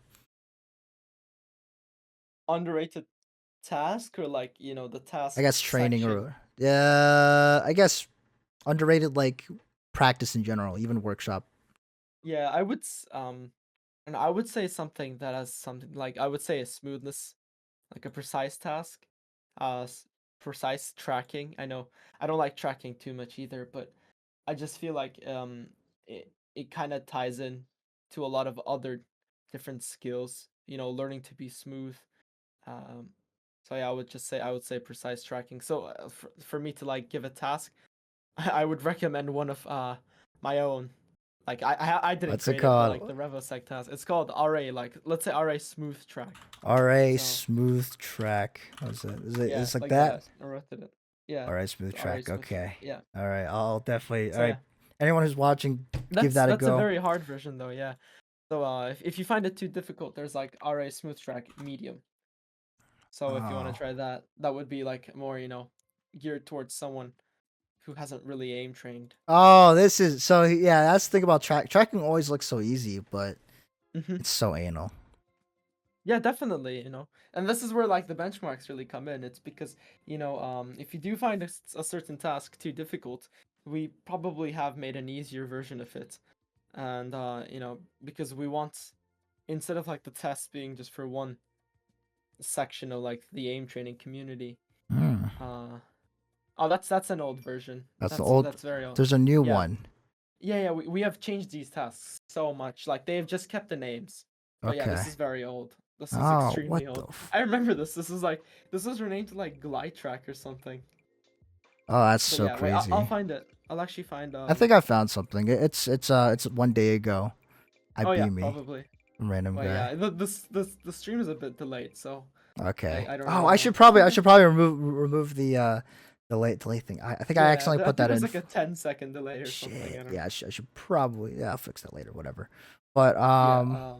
I guess that's it for the time. But I think before I want to send you off. I do want to try to find your sense a little bit. Yeah, that's fine. I know we had a little bit of a controversial opinion about, well, I guess more my sake, controversial opinion about sense, but I think you'll see what my I guess ideology is when it comes to the sensitivity part, or Yeah. you'll see my how I go about it.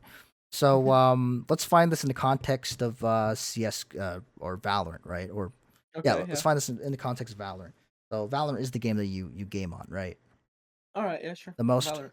no Val is Valorant the most, I is would it the say yeah, it's somewhere between Valorant and Counter Strike. If you're more comfortable with Counter Strike, that's fine as well.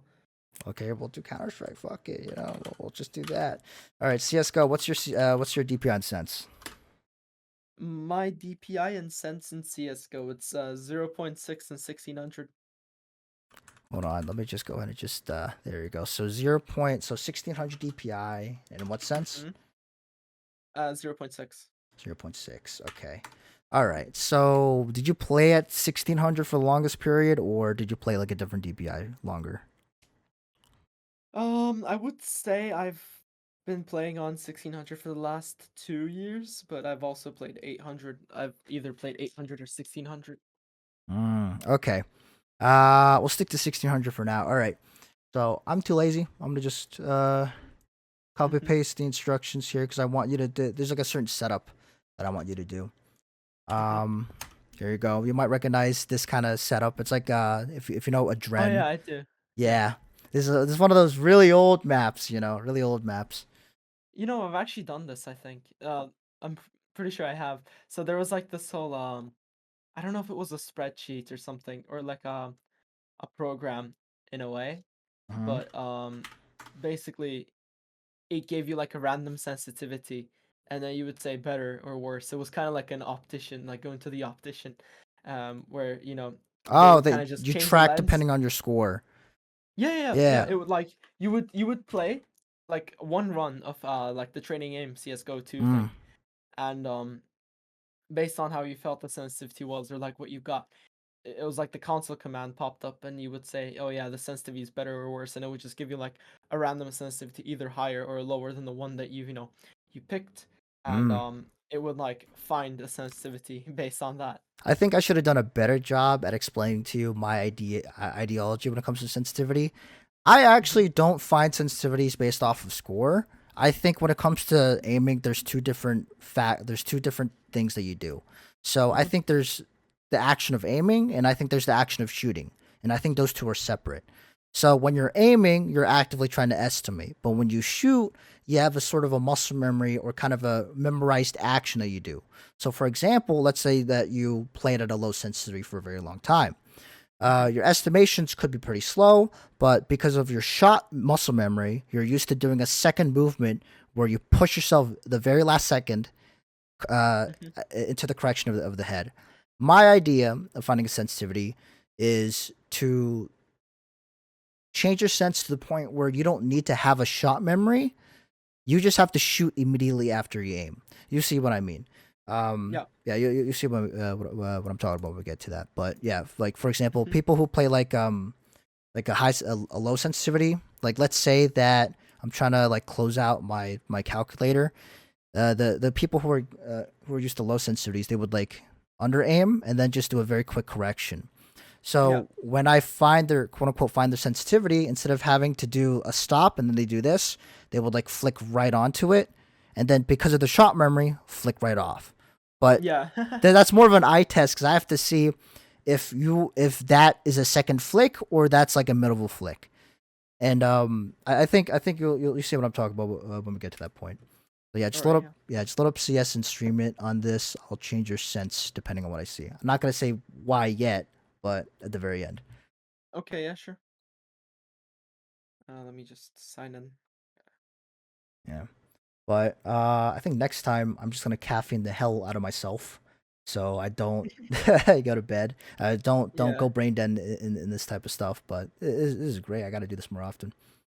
I see Huddled follow me. That's cool. Huddled, he's got. You know what's funny? He actually followed me on YouTube back when I did the.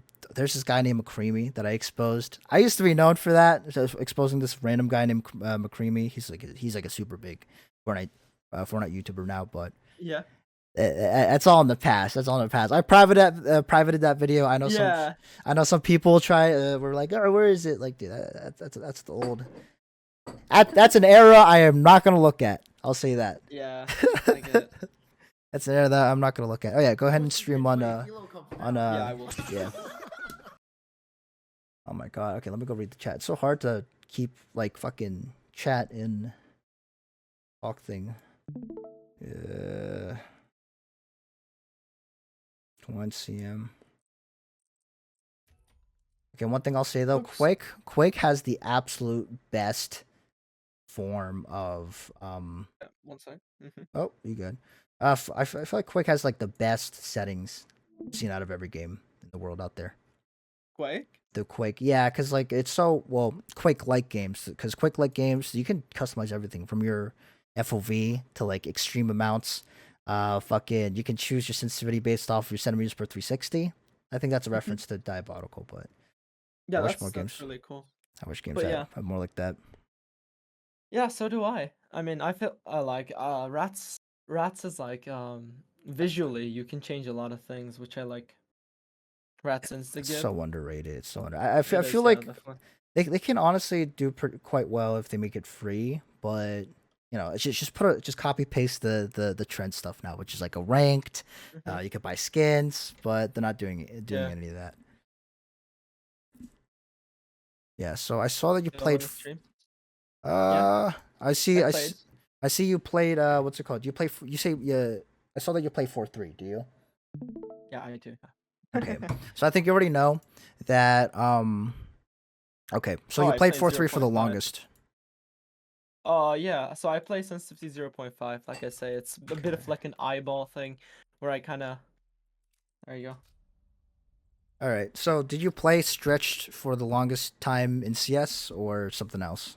I have, yeah. Okay. So we're gonna keep to that. So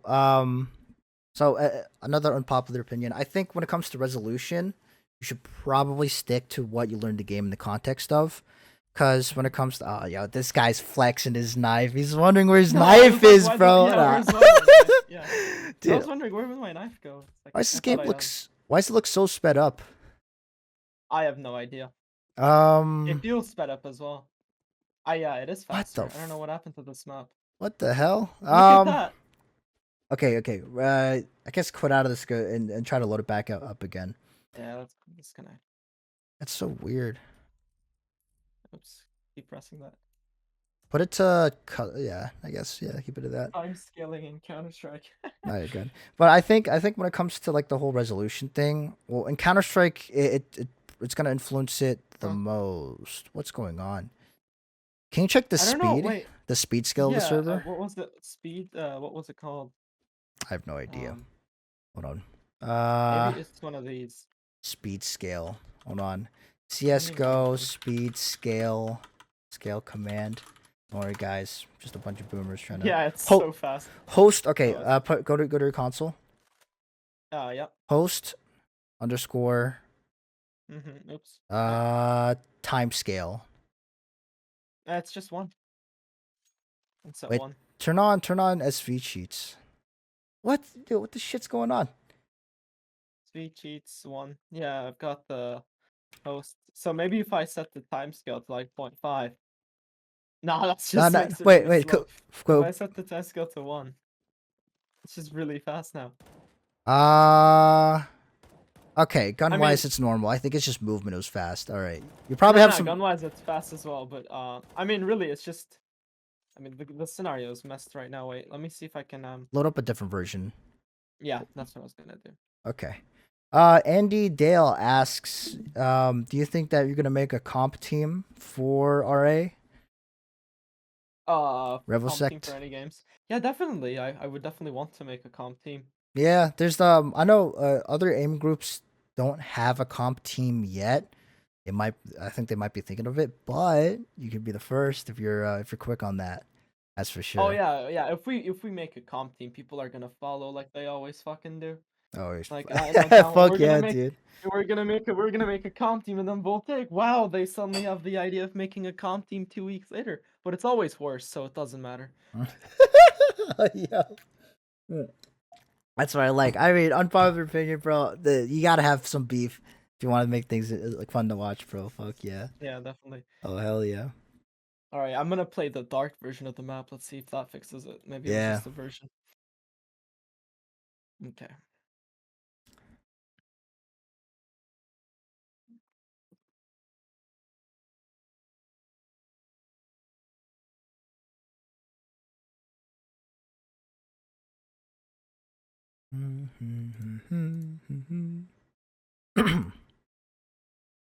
Okay. We stream now. See if it works. The map was just broken, to be honest, because like I didn't have the skins as well. It's just weird. Andy Dell coming out with the supplements. Hell yeah. You ever taken a supplement, Sin? Supplements as in Like, you take like a pill that makes you aim like a fucking freak. You ever had those yeah, definitely I have. every day? Do you take I them have. every day? I mean, kinda. Wait, I'll see if I can find some. Where was I? Where did Dude, this I? Oh, guy's there we got go. the he's got the I got goods. the stack. Yeah, I got. Yo, he's got a hit. Yeah, I Yo, don't use these anymore, but I have Vivads. dude. Oh my god. Basically Adderall, yeah. Yo, it's so So good, I've got a dude. handful. So yeah, Holy have I shit. taken supplements? I have taken literally every single one. Holy shit, dude! This guy's super into it. Yeah, I haven't gone as far as supplements yet. The one thing, I do notice a difference in is like Adderall because I did test myself for ADHD kind of late, but I do notice that at least with Adderall, if you have ADHD, it Mhm. averages out my reaction time. Like before I got on it, my reaction time would be like it would either be 140 or Mhm. 220 or 240 actually. So it'd be like super Yeah. random, but Mhm. on the Adderall, it would be like a hard average of 170, 175, dude. It Yeah. was a little weird, little weird experiment type thing. Yeah, on these little guys, I could get up to like 120, which was really funny. That's nuts. That's crazy. So wait, what's it Yeah. called? Let me type it in the. Oh, it's Concerta. It's the smaller version is called Ritalin. It's Ritalin. methylphenidate. It's Ritalin. This man's got Ritalin on deck. Wait, hold on, Ritalin. Wait, is it? Is Yeah. it? No way. Where Is am I right now? Ritalin? Oh, fucking, it's meth, guys. It's meth. Oh, Methamphetamine. this one's fast as well. Uh, Wait, so let's do wait, map aimbot. So let's see if that is fast. okay. If it I is, then there's something wrong with Counter-Strike. Dude, what's going on? Oh, you know what you can do? No, this is fine. See, I've Uh, got Now load up the other one again. okay. So If not, we'll just settle with it and see if that affects anything. let's see if I can find it here. Oh, wait, Oh, there you there you go. go. Maybe I'll just hit some of the settings on the walls and hope it works. Oh, there you go. Wait, Still no, fast, I'm so fast. but Yeah, whatever. We'll just keep it as it is. So put it to So on the yeah. right side, get a USP. Oh, Oh, you you know want what? to do Yo, wait. Put your FPS max to like 200. I don't know. It's probably not gonna do much, but I want to see if that solves anything. It's normal it now, actually right? has. Yeah, it has. Okay, Because okay. okay, so because I get 9,999 FPS. What the fuck is But I mean, wrong with you? Yeah, do you have like the SD? Do you have like two graphics cards like plugged in or something like no, that? my graphics card actually died. I'm using a shit one right now, a 2060. I had a 3080 Ah, Ti. shit! No, that's mine. That is literally my. Yo, he called my fucking graphic. Yo, I wanted to. That's like $500. This man's. You mining stones, NFT stones. Okay. Go NFT to spin. go to the first. Oh my. Dude, this fucking guy. Okay, go to your. Oh my god, your computer, bro. I'm jealous now. Left side, left side. Oh my god. You had it. Yeah, left side. So you sent me settings. Wait, actually, I should just look at them on my phone Yeah. instead of alt tabbing. I'll just do it now. Intensive fast aiming. I'll just tell you what. It's really not that long. All right. Okay. Intensive fast aiming, bottom left, size 10, 10R. 10R. There you go. And then put your respawn time to 0. Actually, put the size to 8R instead. Size to 8R. Okay, Size to, you know how the one I said 10R, put that to 8 yeah. instead. Okay, All right, respawn time 0.4. All right, look forward. All right, Look. I mean, like that. yeah, there you go. Yeah, my bad. Target limit is 7, right? Yeah, keep it to that. Go to level 3. All right, jump on top of this half wall. All right. Oh, Ooh. I missed. Oh, gee. Oh, dude, you gotta get on this KZ series, bro. And then, yeah, I do. My movement is a god awful. All right, and then like stay crouched the entire time and go ahead. So I'm gonna go ahead and just probably be like. Yeah, I'm god awful right now. I should have warmed up, but. Oh, you're good. You're good, dude. Yeah, see, I can't play now. Nah, you're alright. Okay, you're okay. It's the performance. Don't worry. Just ignore the people watching you. It's all fine. Yeah. ignore the 30 people who are watching right now, dude. All right. Don't worry, it's all good. Go next. 30. Yeah. Every time you finish, just keep on clicking next.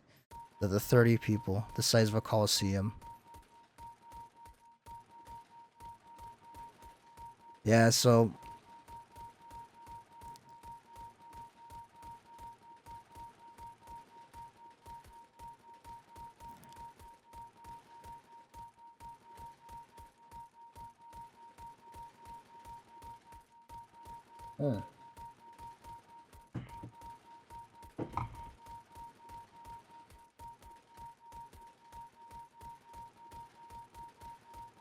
All right, good enough here. I want you to try.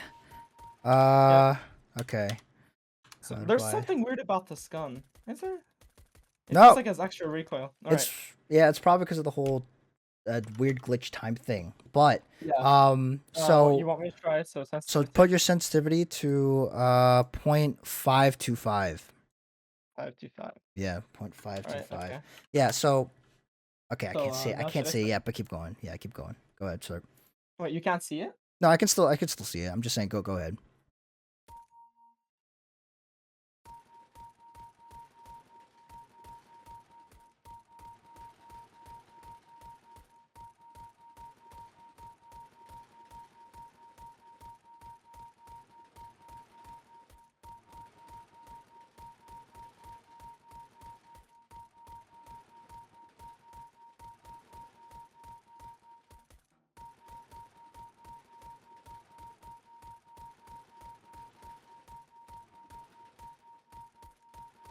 All right, stop here. So you were actually like little shallow by a little. Like okay, I'll re-show you on the VOD, but just to what I'll say is that I think this is probably pretty good, but just to show you that I'm not just shoving you something. I'm gonna have you go up a little bit of a higher value. So do like divided by 4. Do like 0.55. Do 0.55 now. All right. Yeah. So I'm not looking at the score. I'm looking how you're aiming on these things. So go ahead and start.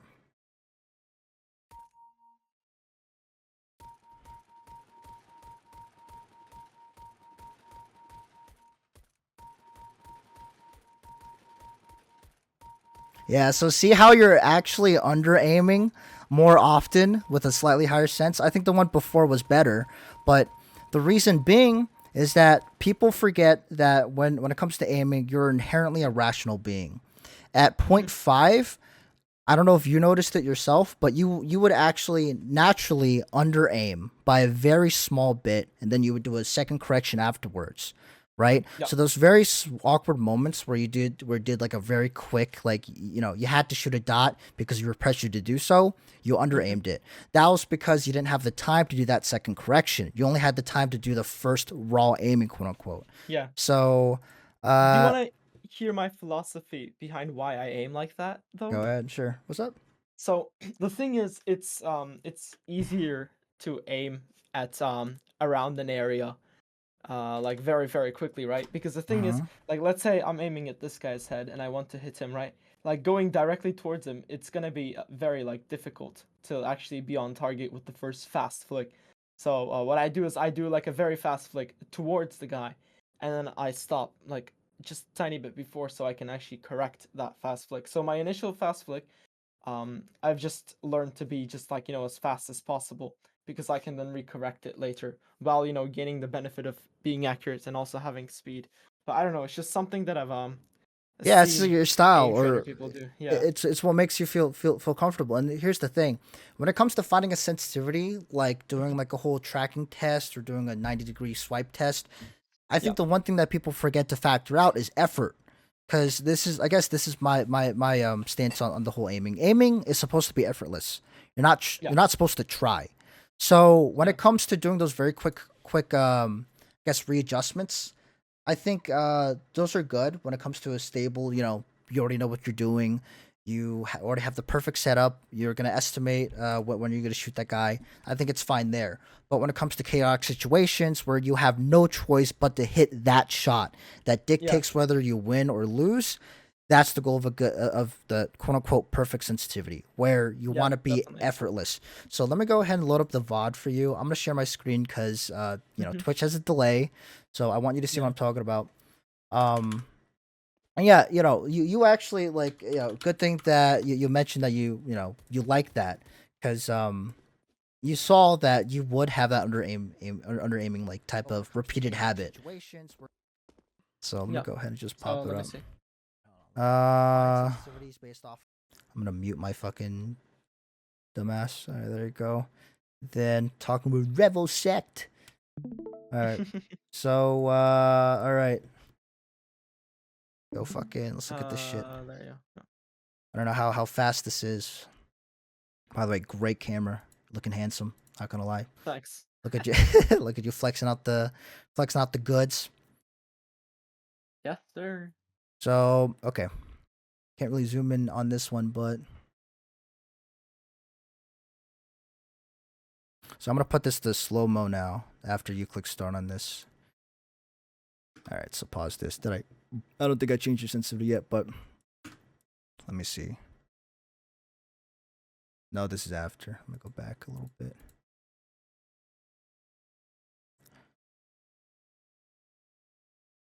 I think the game might still be a tad bit too fast. The way that the gun jumps up A little kind of bit. looks, yeah, it looks awkward. A little bit, but regardless, that's definitely gonna affect your score. But But yeah, I'm score doesn't more matter. looking, Yeah, yeah, like I'm you more said, yeah. looking at your raw aiming. So you would actually, yeah, just like that, you would under aim a little bit. Yeah. So the goal of that, of the finding the sense thing, as we talked about, you want to find the best comfortable, the best on average sensitivity where you don't need to do that second correction. You kind of just immediately flick to it. So see right there, like that's what makes it hard to find. I think that's what makes it really tricky for people to find their sensitivity, because like right there, that's actually a double flick that you did right there, the double Hmm. movement where dude, I wish I could change. I can like go through this by frame, but where you would, Yeah. yeah, it's like right there. I don't know if you saw like it jump a little bit, but Hmm. where you would I pause did, a little yeah. bit. So yeah, so the goal is where I would just keep changing your sense where you don't need to do that. Um, and yeah, when it comes to aim trainers where things are safe, you're not getting punished for missing. It's really easy to make those adjustments. But when it comes to in game, where you're trying to beat, or you're trying to shoot the other guy before you get shot yourself, Yeah. that 0.1 second that you used to correct your aim will matter a lot. And depending on the day, you can either be really fast at it or really slow. So there's a lot of factors that help out when it comes to like consistency. But I think, it's one of those variables that I try to control with this whole sense thing. So in my opinion, definitely do 0.525, because you saw that 0.55. You didn't over aim that often because you have good, as you said, mouse control. You were able to control it. But here's the thing: you also have to control the variable of the effort, where you under aimed on purpose because you felt it was too fast, Yeah, right? definitely, yeah. And then those awkward moments where you had to do those flicks, you overflicked. So in Yeah. my opinion, 0.525 is the best. I think 0.5 You were very that was it. That was actually very close to it. Yeah, But I jump between 0.5 and 0.6. That's why I misremembered my sensitivity as 0.6 because I had it for 0.6 for a while and then I kind of went down to 0.5. I don't know when, but I've uh-huh. always kept that for. Oh So yeah, yeah. 0.525. Yeah, I'll keep 0.5 Yeah. to 5. It felt good for me as well. I know, and I know it seems like a little weird, and I do think that finding sense is BS, like most of the time, because there's only to a certain degree where you have to care. But as long as in this range, you're okay. Because if you were to do 0.526, 0.523, you're not going to have that much of a difference. But your Yeah. raw recorrection aim is way better at 0.525. So I'm going to say Yep. this. Do this for a week. Use the sense for a week. Just let me know how you feel. Just so, at least for a guy who's experienced with the whole aim training stuff, I can get a All good right. Yeah. feedback on that. So that'll be fun. I know for the other competitors, they have like no issue because like honestly they just play the game all day. But for you, I like to hear your spawn on that. So Yeah, definitely. Yeah. the this is great. This is great. This is the first time I'm doing this type of podcast type stuff, but really nice to. This is fucking sick. So Yeah. just So for me as well, first time I actually get to try out the camera on a stream as well, dude, which is it's weird. good. It's so good. What's the camera? What's the cam? It's a ZV-E10. E10. It's very similar to the A6400, but it doesn't have a viewfinder which you can use to like take pictures. But yeah, it's great for streaming and stuff because you're It's so getting very cool. good quality. It's good. Yeah. So what's it called? So yeah, this oh my god, it is great. So yeah, this is gonna be uploaded onto YouTube. I don't know if Right. I'm Yeah. gonna censor it because to be quite honest, I'm lazy on that. But yeah, this is great. So yeah, So fellas, are you gonna just put the full thing? yeah, I'm gonna put the full thing. And so if people want to reach out to you and follow you, where would they like to follow? Where do you think they would like to follow? And put it in the chat so it's out there. Yeah, sure. I'll put my Twitter if you want to follow my Twitter. Gotcha. You'll follow me Uh, back, boy. I'm gonna use social I will. Yeah. pressuring to have you to follow me back. There you go. Yeah. I will. These nice numbers make me feel better. Thank you. Dude, you're a young kid, dude. You're getting into this shit at the age of 18. That's very respectable, dude. I'm not kidding. Very Yeah. respectable.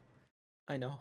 So cool. You know, yo, you know. No, I'm just kidding. I'm kidding. Nah. I mean. Yeah, that's Well, so. yeah. A lot of people are a lot more older than I would realize. Yeah, I got a It's lot of 1.6 pros who come to old 1.6 pros who come to me for that stuff.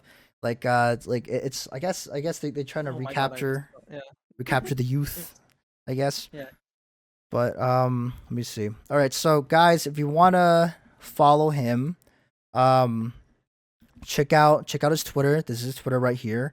If you want to check out RevoSect, go onto their Twitter as well. But also check out the Discord. That's where you can see all the benchmark stuff that you can try out. You know, possibly get some good tips from some guys who definitely know what they're talking about. Some of them do it for a living, so very top tier content right there.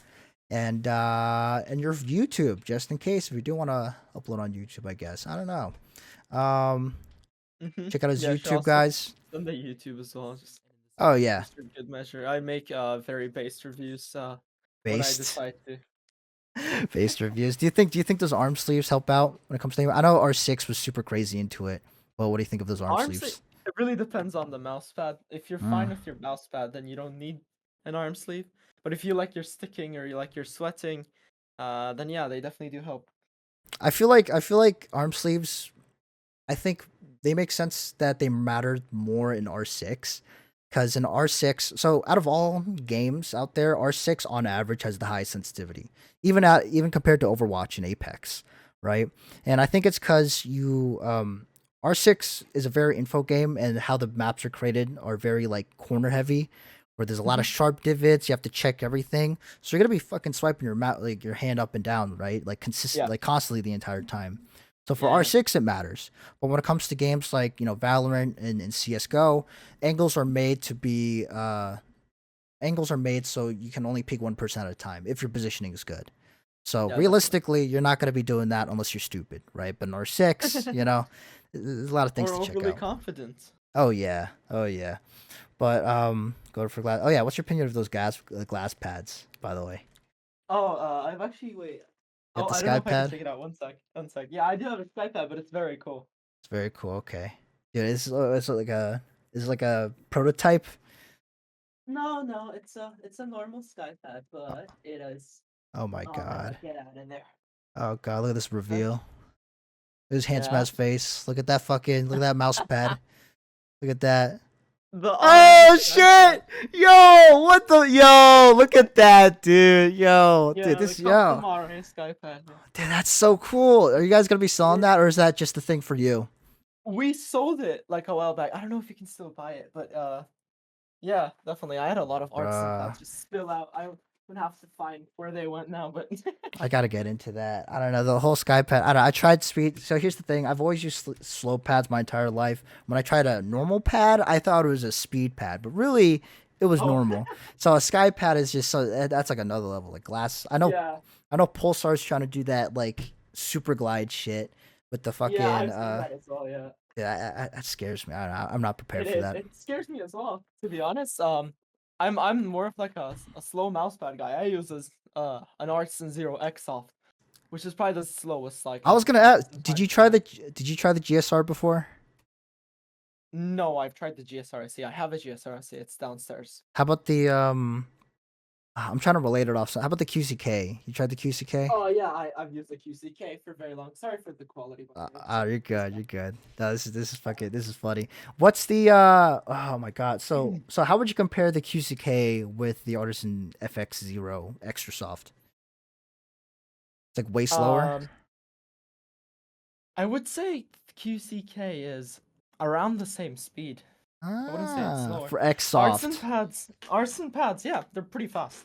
All of them are quite fast. You know, you're not gonna get GSR speeds, but like when you look at it based on like I don't know something like a Hien mid, which would be a lot faster than Oh the yeah. Zero guy, but you know it's gonna be a lot slower. So Dude, that's so rad, dude. Oh my god, yeah, this man's got his thing on a mouse pad, bro. That's so I cool. do. Yeah, Oh my god, one of these days, dude, you should sell a signed you should sign like a mouse pad or whatever, yeah, and sell it off. Dude, that'd be great. But yeah. dude, everyone here, make sure to follow this guy, subscribe to him. This guy, interesting man. Look into him, Yeah, and also Andy. You should definitely talk to Andy Dale sometime. He knows his stuff about definitely. Yeah. those nutrient stuff. Dude, the nutrient this it goes crazy. I don't know what the hell they talk about. He's like an alchemist to me, but dude, good stuff. But yeah, Yeah, dude, thank you so much for talking with me on this. no This problem. is amazing. This is a great first I'm start. big. Yeah, I'm basically an alchemist when it comes to ADHD medication. I've mixed so Yes, many of sir. them. I totally did not close the call very awkwardly, so I'm gonna go ahead and censor that to save face. That never happened. So yeah, these guys are crazy. They're building up. They got some really insane trackers. Check them out.